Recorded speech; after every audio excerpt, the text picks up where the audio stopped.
우리가 오늘 생각해 볼 주제는 바로 성령님입니다. 예수 그리스도께서 완전한 제물이 되시고 영원한 제사장이 되시며 새로운 성전이 되어서 예수님을 통해서 하나님과 화목하게 된다는 것은 이해가 되는데, 머리로는 알겠는데 그것을 실제로 깨닫거나 경험하게 되는 것은 도대체 어떻게 되는 것인가 알지 못하는 분들이 상당히 많이 계신 듯합니다. 한마디로 이러한 과정을 주장하시고 이러한 모든 과정에서 역사하시는 분은 성령 하나님이십니다. 죄로 말미암아 하나님과 단절된 우리가 다시 하나님께로 나아갈 수 있는 길은 바로 예수 그리스도이신데, 그 길로 인도하시는 분이 바로 성령님이라는 사실이죠. 제가 자동차 운전을 많이 하는데 원래 내비게이션을 전혀 켜지 않았습니다. 내비게이션 켜지 않다가 최근에 이제 속도 단속하는 카메라가 너무 많아져가지고 카메라가 어디 있는지를 알기 위해서 내비게이션을 켜고 이제 다니게 되었는데요. 가끔 내비게이션이 제대로 업데이트가 되지 않으면요, 어떤 일이 발생하냐면 길이 뚫려 있는데, 예를 들면 서울에서 제양까지 가는 고속도로가 뚫렸는데 그 지도는 그 길을 알지 못하기 때문에 다른 길로 인도하거나, 아니면 제가 그 길을 가고 있을 때 제가 산속에 있다고 안내해 주거나 이제 하는 일이 종종 발생하는 것입니다. 운전하다 보면 종종 있는 일인데요. 마치 그와 같습니다. 우리에게 예수님은 길이 되셨습니다. 근데 그 길을 이제 새롭고 산 길이 되신 예수님, 하나님께 나아갈 수 있는 직행 이 길이 생겼는데, 우리가 가지고 있는 우리 지식의 내비게이션, 우리가 가지고 있는 우리 경험의 내비게이션, 우리가 가지고 있는 우리의 감정의 내비게이션은 그 하나님 앞으로 우리를 제대로 인도하지 못한다는 것이죠. 그런데 우리를 그 예수 그리스도를 통과하여 새롭고 산 길 되시는 예수님을 지나 하나님께로 바르게 인도하시는 내비게이션이 있는데, 그게 바로 성령님이시다 하는 비유가 적절하지 않을까 생각이 듭니다. 성령이 우리를 거듭나게 하사 예수 그리스도를 가르쳐 주시고 우리로 예수 그리스도를 믿게 하시며 예수 그리스도를 통하여 하나님 아버지께 나아가게 하시는 역할을 감당하신다는 것입니다.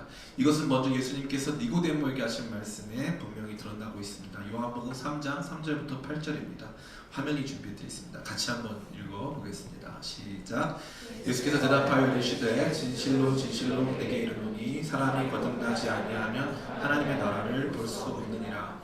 니고데모가 이르되 사람이 늙으면 어떻게 날 수 있사옵나이까? 두 번째 모태에 들어갔다 날 수 있사옵나이까? 예수께서 대답하시되 진실로 진실로 내게 이르노니 사람이 물과 성령으로 나지 아니하면 하나님의 나라에 들어갈 수 없느니라. 육으로 난 것은 육이요 영으로 난 것은 영이니 내가 내게 거듭나야 하겠다는 말을 놀랍게 여기지 말라. 바람이 임의로 불매 내가 그 소리는 들어도 어디서 와서 어디로 가는지 알지 못하나니 성령으로 난 사람도 다 그러하니라. 아멘. 예수님께서는 분명히 3절에 사람이 거듭나지 아니하면 하나님 나라를 볼 수 없다 했습니다. 또한 분명히 예수님께서는 5절에 사람이 물과 성령, 물과 성령은 물 곧 성령을 의미하는 것이죠. 물 곧 성령으로 거듭나지 아니하면 하나님 나라에 들어갈 수 없다 말씀하셨습니다. 이것이 성령이 하시는 매우 중요한 역할이라 할 수 있습니다. 성령께서는 우리 가운데 오사 우리에게 새 생명을 주십니다. 거듭나게 하십니다. 그래서 우리로 하여금 그렇게 태어난 새 생명으로 하나님 나라를 하나님 나라를 본다는 것은 하나님 나라에 대한 새로운 인식을 갖게 한다는 것입니다. 또한 그렇게 우리가 새롭게 거듭났을 때 우리는 하나님 나라에 들어감, 하나님 나라 안에서 그분의 임재 안에서 살게 되는 특권을 받게 된다는 것입니다. 많은 성도님들이 하나님 나라, 천국을 죽어서 가는 곳으로만 이해하다 보니까 하나님 나라의 현존, 오늘 우리가 하나님 나라 속에 살아간다라고 하는 의식을 전혀 갖지 못할 때가 너무나도 많습니다. 거듭나게 되면요, 뭐라고 합니까? 제가 뭐라고 하려고 그랬죠? 거듭나게 되면은 그 어디나 하늘나라 되겠어요. 그 어디나 하늘나라. 거듭나게 되면 하나님 나라가 그 전에 멀어 보였는데 거듭나게 되면 하나님 나라가 가까워 보이는 수준이 아니라 이 하나님 나라 안에, 주님의 통치 안에 하나님과 함께 동행하며 살게 된다는 것입니다. 그것을 성령께서 우리 가운데 일으켜 주신다는 것이죠. 문제는 이러한 성령의 역사가 언제 일어나는가 하는 거 아니겠습니까? 목사님 그러면 좋죠. 하나님 나라 안 보였는데 성령께서 오셔서 하나님 나라 보게 하시고, 하나님 나라 느껴지지도 않았는데 이 땅 가운데서도 하나님 나라 살게 하신다면, 성령께서 오셔서 나의 삶을 새롭게 태어나게 하사 하나님 나라 보게 하시고 하나님 나라 안에서 살게 해달라고 기도할 수밖에 없지 않겠습니까? 근데 그러한 역사가 어떻게 일어난다고 되어 있습니까? 8절 우리 같이 한번 읽어볼까요? 8절 시작. 바람이 임의로 불매 내가 그 소리를 들어도 어디서 와서 어디로 가는지 알지 못하나니 성령으로 난 사람도 다 그러하니라. 아멘. 바람이 임의로 분다 했습니다. 바람이 부는 것을 보신 적이 있습니까? 바람이 부는 것을 물론 볼 수 있죠. 어떻게 볼 수 있습니까? 바람이 불면서 일으키는 현상 때문에 볼 수 있는 것입니다. 그 말은 무슨 뜻이냐 하면 바람이 불 때 소리라고 하는 현상이 일어나거나 어떤 물체가 움직이면서 바람이 있구나를 볼 수는 있지만, 깨달을 수는 있지만 실제로 바람이 움직이는 것을 볼 수는 없다는 것입니다. 성령으로 난 사람도 이와 같다 했습니다.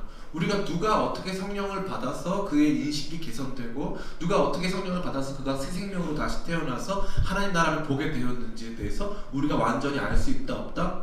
모른다는 것입니다. 모른다는 것이죠. 누가 성령께서 누구에게 찾아가셔서 누구에게 어떠한 변화를 일으킬 것인지에 대해서는 우리가 알 수 없다는 것을 말한다는 것입니다.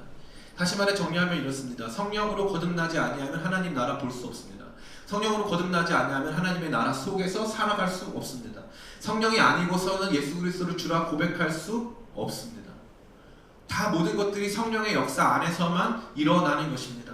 사람이 아무리 노력하고 애써도 하나님 나라를 볼 수 없습니다.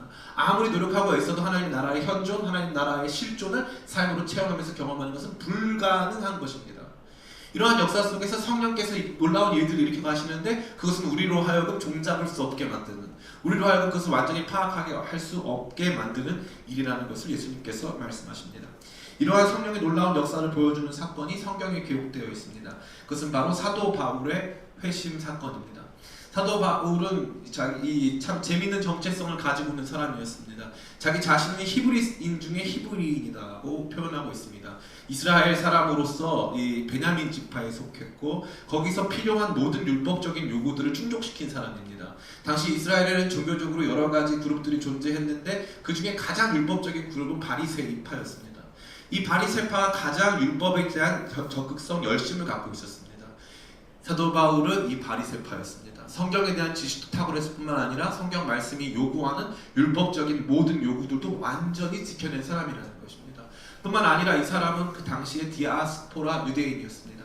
디아스포라 유대인은 마치 우리 예전에 이 중앙아시아로 강제 이주당한 고려인들처럼 한국 말도 사용하고 한국 음식도 먹고 한국 문화에 익숙하고 한국 역사를 공유하지만 중앙아시아에 끌려가서 그 나라 사람의 교육을 받고 그 나라 사람 말을 하는 것과 같은 그러한 모습의 사람들이었습니다.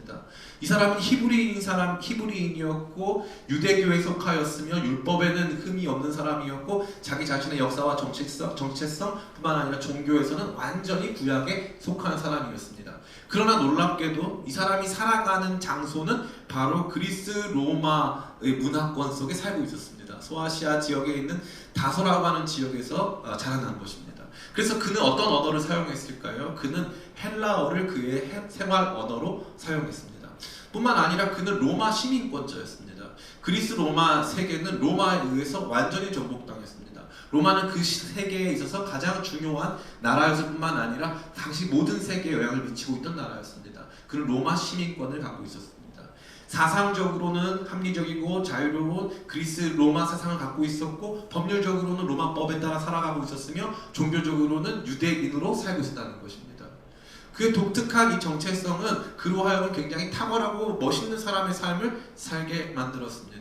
그는 그러한 모든 그의 지성과 그가 배운 모든 성경적인 지식들을 통해서 예수 그리스도가 하나님의 아들이 아니며 그리스도가 아닐 뿐만 아니라 그 예수 그리스도를 따라가는 사람들은 이 세상에는 존재해서는 안 되는 사회적 해악이라고 여겼습니다. 그래서 그 사람들을 잡아서 옥에 가두기 위해서 예루살렘에 가가지고 그들을 잡아올 수 있는 법적 권한을 받아서 말을 타고 시리아 다마스커스로 향해서 그 시리아 다마스커스에 있는 그리스도인들을 잡아다가 모두 감옥에 가두려는 시도를 하고 있었습니다. 그러다가 다메섹에 이 다마스커스에 지나가고 있는데 거기에서 하늘에 정오의 태양보다 밝은 빛이 임하기 시작하고 사울아 사울아 네가 어찌하여 나를 박해하느냐 그 음성이 들려왔습니다. 그 큰 빛과 음성이 들려왔을 때 사울은 말에서 떨어졌습니다. 그리고 물어봅니다. 주여 누구시니까? 그때 하늘에서 음성이 들려옵니다. 나는 네가 박해하는 예수다. 엄청난 충격에 사로잡혔습니다. 그 이후에 놀라운 변화가 일어났습니다. 많은 사람들은 생각합니다. 목사님, 그때 특별한 경험을 했기 때문에 사도 바울이 회심을 했네요.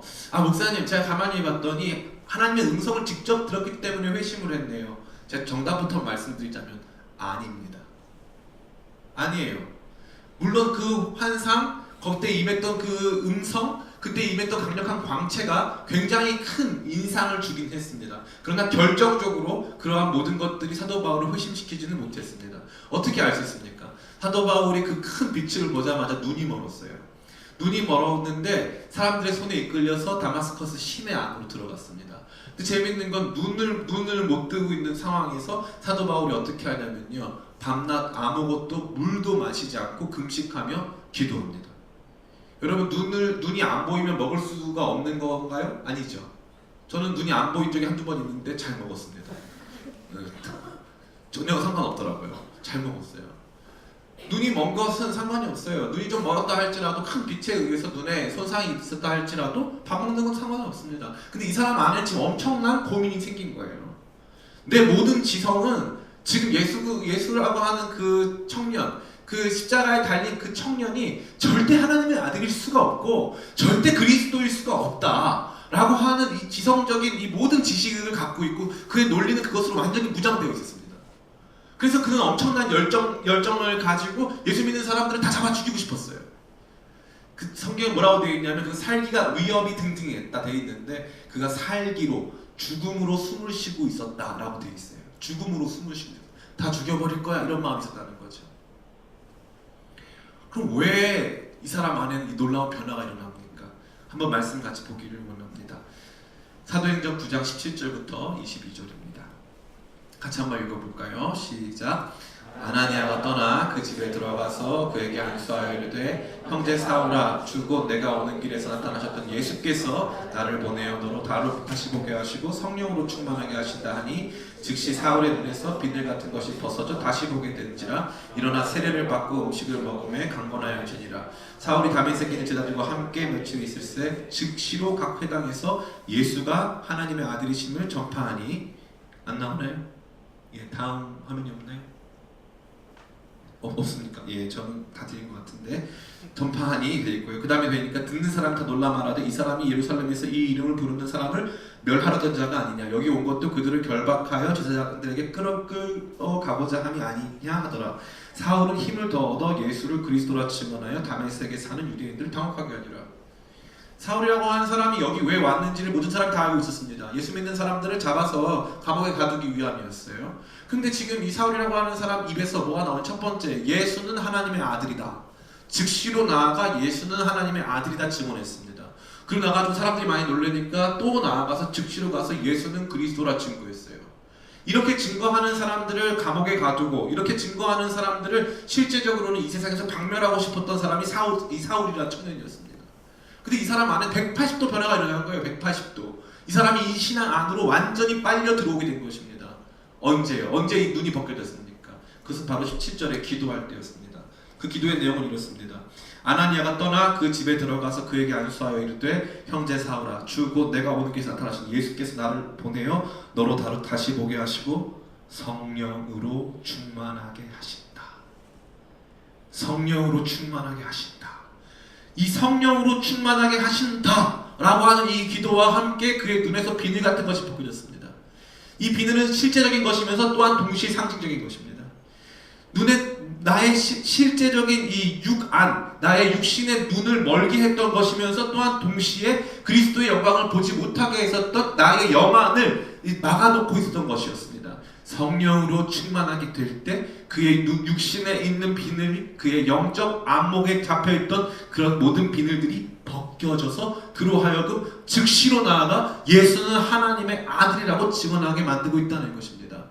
예수는 하나님의 아들이라는 증언이 얼마나 대단한 증언이냐면은 하나님의 아들은 사람이에요? 강아지예요? 사람이죠.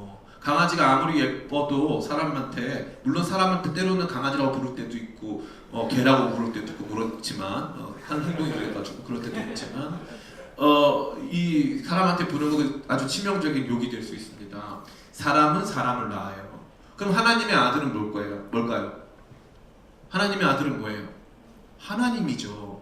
맞잖아요. 사람이 사람을 낳는 것처럼 하나님은 하나님을 낳아야 되는 거니까 하나님의 아들은 하나님이란 뜻이에요.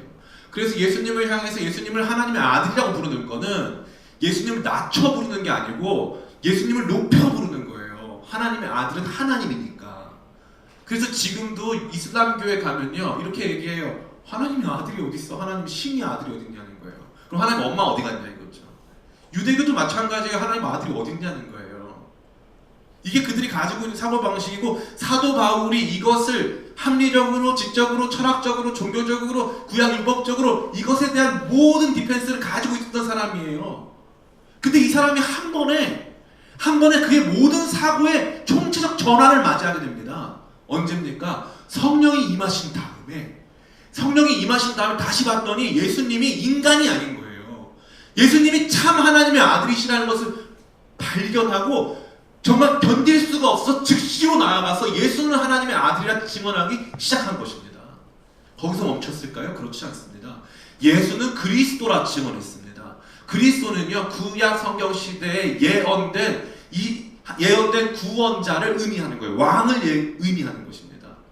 그 메시아가 올 것을 모두가 다 기다리고 있었어요. 그런데 바로 예수님이 그 메시아, 그 왕이라는 거예요. 지금 누가요? 사도 사울이 이 도에 대해서 이 종교를 완전히 박멸시키고자 했던 사람이 놀라운 변화가 일어나게 된 것입니다. 제가 여러분에게 여러 차례 간증 드린 바 있습니다. 저 포항에 가면은 한동대학교라고 하는 대학교를 설립했던 김영길 총장님이라는 분이 계세요. 이분이 1970년대 80년대 미국의 미우주항공국 나사에 다닌 적이 있어요.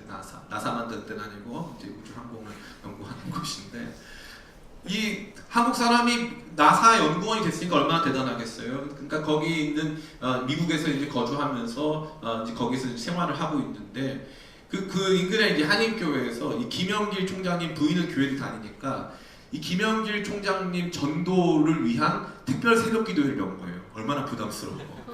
나를 위한 특별 새벽 기도회를 열었어요.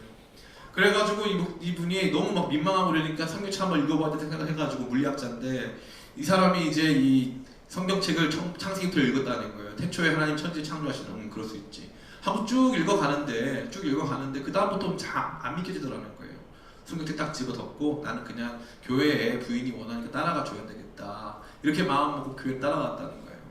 그런데 어느 날 새벽에 갑자기 예수 그리스도께서 나를 위해서 죽으셨다는 사실이 믿어지기 시작하면서 그 다음부터 자기의 모든 안목이 다 바뀌기 시작한다는 거예요. 하나님이 살아계시고 그 하나님이 세상 만물을 창조하셨고 우리는 죄악으로 말미암아 그분과 단절되었고 그 단절된 우리를 연결시켜 주시기 위해서 하나님의 아들 예수 그리스도께서 내려오셔서 그분이 십자가를 지심으로 우리의 모든 죄를 도말하시고 성령께서 우리 가운데 찾아오사 그 십자가 놀라운 사건을 가르쳐 주셔서 우리를 그분의 자녀 삼으시고 하나님 나라를 보게 하시고 하나님 나라를 살게 하셨다는 놀라운 비밀이 그 안에서 깨달아지면서 눈물이 흐르고 그가 그 주님을 영접하기 시작하면서 그 뒤에 하나님을 위해서 어떻게 살아야 될까 고민하면서 만든 학교가 한동대학교고 그 다음부터 여러 가지 사역들을 펼치면서 세계 각지에 다니면서 선교 사역을 시작하게 된 것입니다.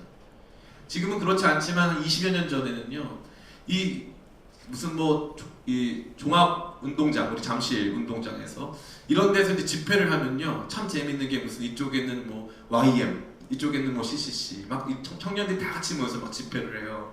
그러면요 저쪽 한켠에 한동대 학생들이 다 와 있어요. 그래서 학생들이 같이 막 집회를 하는 거예요. 이 청년들이 이 집회를 마치면 단체로 해외로 날아가요. 해외로 같이 날아가서 거기서 막 선교해요. 누가 그러면 이거 했다고 말할 수 있습니까? 누가 한 사람의 이성으로 들어가서 이 모든 이 논리적 체계를 다 이해시키고 그것을 믿어지게끔 태초에 하나님이 천지를 창조하신 것부터 날 향한 구속까지 이 모든 것들이 한 번에 받아들여지게끔 하시는 분의 역사는 누구로부터 말미암은 것이냐는 말입니다. 그게 바로 성령께서 하시는 것입니다. 바람이 임의로 불 때 그 바람이 어디서부터 어디로 가는지 알 수 없는 것과 같이 성령으로 난 사람들도 이와 같으니라. 주님께서는 말씀하신다는 것이죠. 사랑하는 형제자매 여러분, 우리는 하나님께 나아가는 길에 대한 4번의 설교를 들었습니다. 여러분에게는 하나님 앞에 나아가 그분과 교제하고 그분을 알아가며 그분 앞에서 살아갈 수 있는 길이 열렸어요. 근데 수많은 사람들이 그것을 경험하지 못합니다. 일주일 내내 살아가면서 하나님 없는 삶을 살아요. 하나님 없는 삶 속에서 그저 이 안주하면서 그냥 교회 다니는 것은 이 문화활동 또 여러 가지 이 공동체 활동에 지나지 않을 때가 너무나도 많다는 거죠. 하나님이 살아계시고 그 살아계신 하나님이 나에게 말씀하시며 나와 교제하시고 나를 향한 뜻을 가지고 계시다는 것을 발견하고 믿기 시작하면요, 그때부터 변화가 일어나요. 그 변화라는 건 무엇이냐 하면 역동적 변화예요. 역동적 변화. 그 하나님과 교제하면서 그분의 뜻을 알게 되면서 발견하는 놀라운 진리 속에서 너무 흥미진진한 변화가 일어난다는 것이죠. 근데 수많은 사람들이 그 경험하지 못해요. 왜 그렇습니까? 성령을 의지하지 않기 때문에 그래요. 하나님께 나아가는 모든 길들이 다 열려져 있고 주님께서 여러분들이 하나님께 나아가길 바라는데 나는 관심 없는 거죠. 성령이 의지하는 거 나는 모르겠다는 거죠. 어떤 분은 저한테 질문할 수도 있습니다. 목사님, 좋습니다. 목사님 지금 하시는 얘기가 누군가가 예수님을 처음 믿게 됐을 때 일어난 현상 같네요. 네, 맞아요. 예수님을 처음 믿게 됐을 때 신기하다. 하나님이 살아계시네. 예수님 나를 위해 죽으셨네. 하는 것들이 믿어지기 시작하면서 처음 갖게 되는 마음이 맞습니다. 그럼 여기서 끝나는 것인가? 그렇지 않습니다. 그때 다시 말해서 우리가 처음 다시 태어났을 때, 처음 다시 하나님의 나라를 보기 시작했을 때, 처음 하나님의 말씀이 들려오기 시작했을 때, 깨달아 듣기 시작했을 때 일어난 사건 역시도 성령께서 행하셨지만 그 성령은 한 번만 우리 가운데 오셔서 역사하시는 것이 아니라, 따라해볼까요? 성령께서 내 안에 계신다. 성령은 너무나도 빈번하게 저와 여러분 안에 성령께서 계심을 말씀해주고 있습니다. 제가 여러분에게 이거 다 보여드릴까 하다가 짧게 제가 몇 구절만 읽어드리도록 하겠습니다. 요한일서 4장 13절입니다. 그의 성령을 우리에게 주심으로 우리가 그 안에 거하고 그가 우리 안에 거하시는 줄을 아느니라. 고린도전서 6장 19절. 받은 바 너희 가운데 계신 성령의 전인 줄 알지 못하느냐? 너희는 너희 자신의 것이 아니니라. 성령께서 우리 가운데 계시고 우리가 성령님에게 속하는 존재라는 것이죠. 고린도후서 1장 22절. 그가 또한 우리에게 인치시고 보증으로 우리의 마음에 성령을 주셨느니라. 내 안에 성령께서 있다는 거예요, 없다는 거예요? 있다는 거예요, 없다는 거예요? 다시 한번 해보겠습니다. 있다는 거예요, 없다는 거예요? 계세요. 따라해볼까요? 내 안에 성령께서 계십니다. 왜 내 안에 성령께서 계시는데 우리는 못 느낄까요? 그 성령님을요, 우리가 내 삶 중심이 아닌 내 삶 주변으로 내어줬기 때문에 그래요. 나 혼자는 이해할 수 없고, 나 혼자는 깨달을 수 없고, 나 혼자는 살아갈 수 없고, 나 혼자는 경험할 수 없기에 성령이 이 말씀 깨닫게 해주세요. 성령님 주님을 더 깊이 알게 해주세요. 성령님 주님 안에 더 깊이 살게 도와주세요. 나와 하여금 진리의 빛, 진리의 스승 되신 성령께서 찾아오셔서 예수님은 밝히 이해하게 하시고 그분의 영광 가운데 살게 도와주세요. 하면서 성령님을 의지하며 하나님께로 더 깊이 나아가는 삶을 살아야 하는데, 우리의 삶에서는 우리에게 하나님께 나아가는 길의 방편으로 주신 내비게이션을 주셨는데 내비게이션 안 본다 이거예요. 끈다 이거죠. 내비게이션 끄는 거예요. 내비게이션 끄고 내 마음대로 가는 거예요. 이 정도 기도하면 하나님 만나주겠지. 저 정도 기도하면 하나님 만나주겠지. 내가 금식하면 하나님 기뻐하실 거야. 내가 이런 봉사하면 하나님 기뻐하실 거야. 하나님은 여러분이 봉사할 때 기뻐하실까요? 아니면 여러분이 기도하고 주님을 예배하고 주님과 교제할 때 기뻐하실까요? 제 질문이 너무 어렵죠? 자, 1번 봉사, 2번 교제. 3번은 뭡니까? 1번 봉사, 2번 교제 몇 번이에요? 2번이죠. 그럼 교제는 뭘 통해 한다 그랬어요? 그렇죠. 성령 통해 한다 그랬잖아요. 성령을 통한 하나님과의 교제를 하나님 가장 기뻐하세요. 그럼 우리 교회 나오면 하나님께 교제하기 바빠요? 봉사하기 바빠요? 봉사하기 바빠요. 봉사하기 바빠요. 어저께 저희가 이제 공동의회 자료를 만들었어요. 공동의회 자료를 만들었는데 우리 교회는요, 이 공동의회 자료를 세상에서 제일 못 만들었어요. 누가 만들었기 때문에? 제가 만들었기 때문에. 원래는 다 가운데 소책자처럼 가운데 이거 다 그 스테이플러 찍거든요. 찍어가지고 다 넘길 수 있게. 저희 그런 거 안 해요. 다 우리 김배영 선생님 놀랐어요. 이렇게 줘도 되냐고. 그냥 그 종이 모아가지고 딱 찍어서 다 드리는 거예요. 전 그런 데 관심 없어요. 저는 그런 게 좀 없어졌으면 좋겠어요. 교회가 너무 보고 좀 많이 하지 마세요. 보고 많이 하고 중요한 문제가 아니에요. 너무 체계를 잡지 마세요. 교회가 더 중요한 문제들이 있는데 우리는 여기에는 굉장히 둔감해요. 내가 이 봉사하면 하나님 기뻐하시겠지. 교회에서요, 누구 칭찬하면 큰일 납니다. 왜냐하면 칭찬 못 받은 사람들이 다 화가 나 있거든요. 저 사람은 왜 저 봉사한다고 칭찬, 나는 왜 칭찬 안 합니까? 이렇게 될 수 있거든요. 다 왜 그런 줄 알아요? 봉사 중심의 신앙생활에서 그래요. 봉사가 하나님을 기쁘시게 한다. 아니요, 하나님 화가 났어요. 야, 내가 언제 너한테 이런 봉사하라 그랬어. 얘기 좀 하자니까. 내 안에서 같이 좀 누리자니까, 교제하자니까. 왜 자꾸 너는 뭘 하려고 들어? 그 재미있는 게 뭐냐면요, 하나님께 나아가는 길을 제가 5주 연속 설교를 해드렸습니다. 그 과정이 어떠한 것인지도 알게 해드렸어요. 성경 말씀 읽으면서 그 앞에 엎드려가지고 내가 가지고 있던 가시기 옷들을 벗고 그 말씀에 순종해서 예수 그리스도를 통해서 하나님 아버지께 나아가 그분과 교제하고 화목해 되는 것을 다 말씀드렸는데, 문제는 뭐예요? 아무도 안 해요.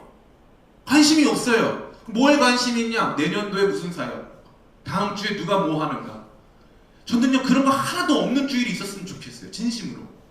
성가대도 없고 반주자도 없고 이렇게 맨날 연초마다 이러는데, 저희 베스트 설교여가지고요, 한 번씩 해줘야 되는데, 성가대도 없고 반주자도 없고 그냥 아무것도 안 하는 거예요. 밥도 그냥 나가서 알아서 사 먹든지 말든지. 예?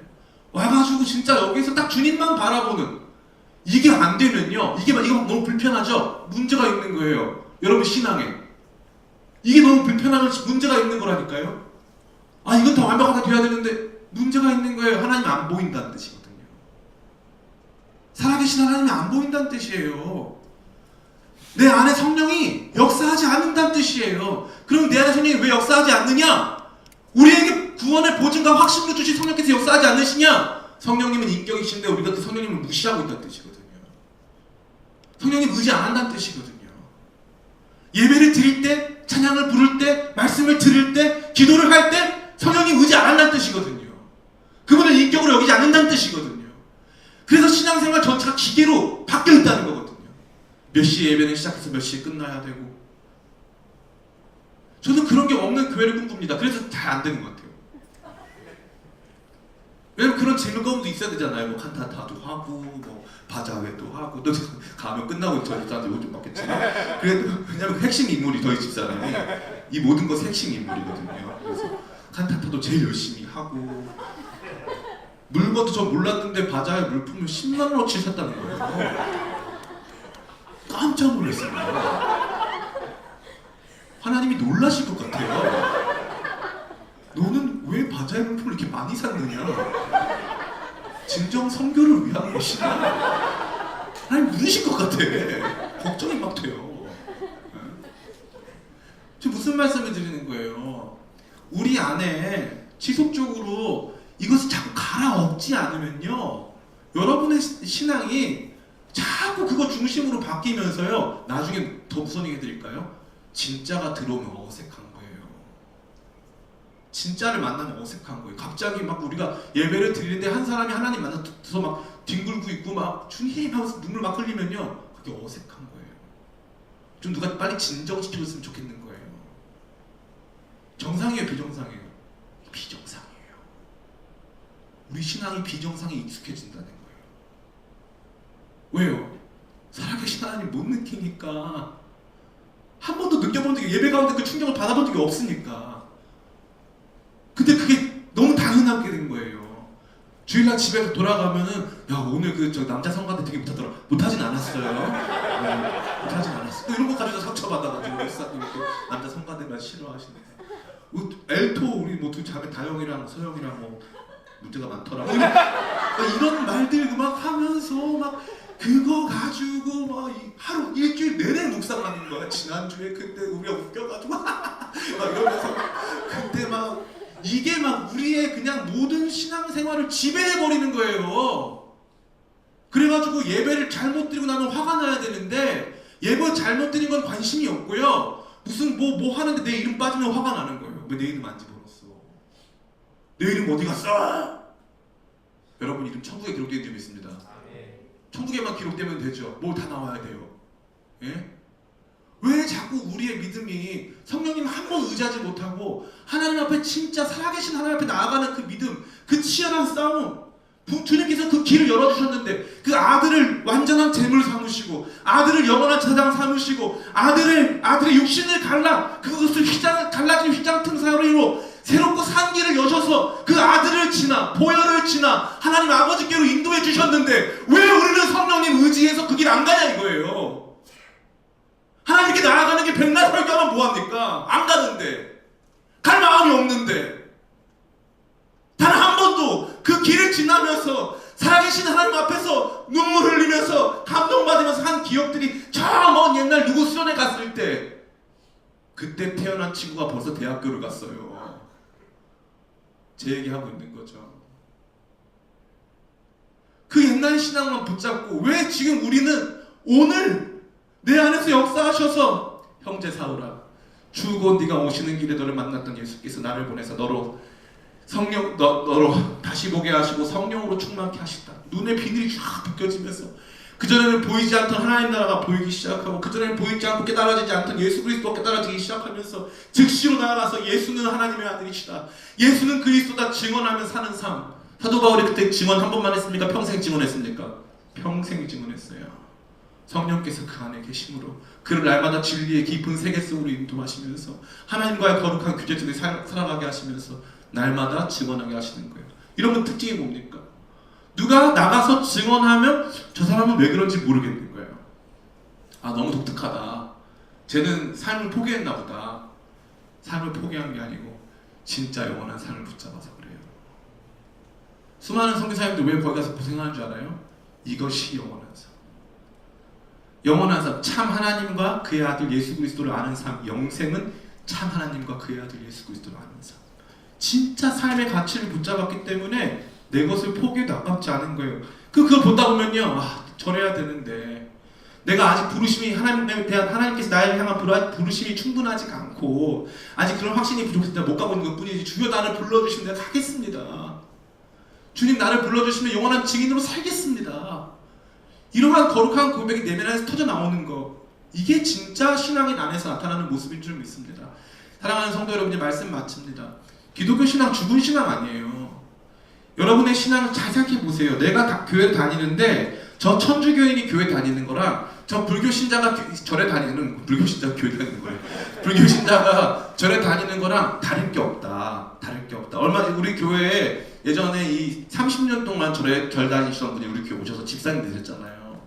이 집사님이 제가 물어봤어요. 그래서 아니 성도님은 절에서는 주로 뭐 하셨어요? 예, 절에서 세가족 팀장하고요, 성가대 지휘 있습니다. 똑같아요. 다 있어요. 절에도 다 있어요. 절은 모두 있어요. 108배도 있어요. 108배. 다이어트 효과도 좋고 뭐 한 108배가 있어요. 우리 교회에서 108배 정도 할까 안 할까요? 거의 안 하죠. 그걸 왜 해요?